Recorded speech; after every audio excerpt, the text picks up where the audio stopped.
Praise lord. దేవుని పరిశుద్ధ నామానికి మహిమ కలుగునుగాక. ఈ సమయంలో పరిశుద్ధ గ్రంథంలో నుండి ఒక లేఖనాన్ని మనం చూసుకుందాం. మత్తయి సువార్త 25వ అధ్యాయము 1 నుంచి కొన్ని వచనాలను మనం చూసుకుందాం. పరలోక రాజ్యము తమ దివిటీలను పట్టుకొని పెండ్లి కుమారుని ఎదుర్కొనుటకు బయలుదేరిన 10 మంది కన్యకలను పోలి ఉన్నది. వీరిలో 5 బుద్ధి లేనివారు, 5 బుద్ధి కలిగిన వారు. బుద్ధి లేనివారు తమ దివిటీలు పట్టుకొని తమతో కూడా నూనె తీసుకొని పోలేదు. బుద్ధి గలవారు తమ దివిటీలతో సిద్ధెలను నూనె తీసుకొని పోయిరి.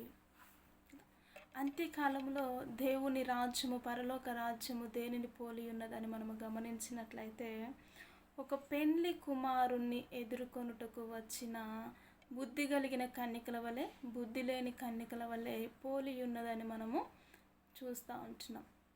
అయితే ఈ బుద్ధి కలిగిన కన్యకలు ఎవరు, ఈ బుద్ధి లేని కన్యకలు ఎవరు అని మనము గమనించినట్లయితే, నేటి సమాజంలో, నేటి అంత్యకాలంలో అనేకమైనటువంటి వారు బుద్ధి లేని కన్యకల వలె జీవిస్తూ ఉంటున్నారు కదా. ఎలా అని మనం చెప్పగలము అంటే, ప్రార్థన జీవితాలు ఉండవు.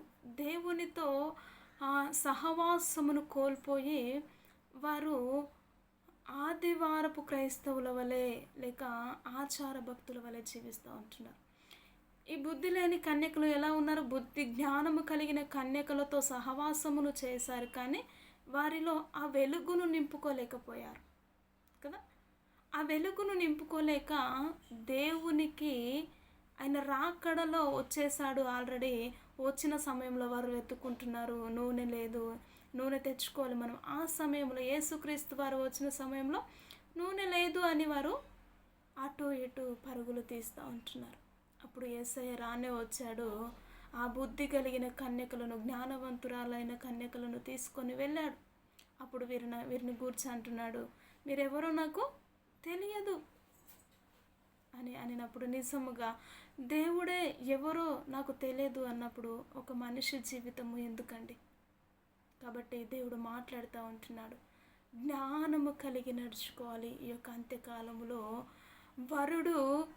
దేవుడు వధువు సంఘమును తీసుకువెళ్ళడానికి వచ్చినప్పుడు వరుడిగా వస్తూ ఉంటున్నాడు. కాబట్టి సంఘముగా నీవు ఏ విధముగా సిద్ధపడాలి, సంఘములో ఉంటున్న నీవు ఏ విధముగా సిద్ధపడాలి, కన్యక ఏ విధముగా చక్కగా రెడీ అవుతుందో నీ హృదయము కూడా దేవుడు వచ్చిన వెంటనే ఆ విధముగా తీసుకువెళ్ళడానికి ఆ విధమైనటువంటి కన్యక కలిగిన మనస్సును నీవు కలిగి ఉండాలి. నిష్కలాంకమైనటువంటి హృదయము చేత దేవుని నువ్వు ఎంతగా ప్రేమించాలో అంతగా ప్రేమించే స్వభావమును నీవు కలిగి ఉండాలి. ఆ విధమైనటువంటి నడిపింపు లేకపోతే, ఆ విధమైనటువంటి జీవితము నీలో లేకపోతే, ఆ విధమైనటువంటి కార్యములు నీలో జరగకపోతే విడువబడిన గుంపులో నువ్వు ఉంటావు. నేటి సమాజంలో, నేటి క్రైస్తవులో చూస్తాం, ప్రార్థన సరిగా ఉండదు, ప్రవర్తనను మార్చుకోలేరు, కానీ మేము క్రైస్తవులమని చెప్పుకుంటున్న వారు చాలామంది ఉంటున్నారు. కాబట్టి అలాంటి లెక్కలో నీ జీవితము ఉండకుండానట్లు జ్ఞానము కలిగిన స్త్రీ వలె, బుద్ధి కలిగిన స్త్రీల వలె నీ జీవితం ఉండులాగున ప్రార్థన చేసుకుందాం. సర్వశక్తిమంతుడా నీకు వందనాలు. నిజము జ్ఞానము కలిగిన సన్నిధిలో నడుచుకోవాలి. దేవా, నీ రాకడలో వధువు సంఘము వలె, కన్యక వలె సిద్ధపాటు కలిగి జీవించుటకు తండ్రి నీ కృపను, నీ కనికరమును మీరే చూపించి నీ నామానికి మహిమ తెచ్చుకోమంటూ యేసు క్రీస్తు ఉన్నతమైనటువంటి నామంలో ప్రార్థించి అడిగి వేడుకుంటున్నాము తండ్రి. Amen, amen, amen.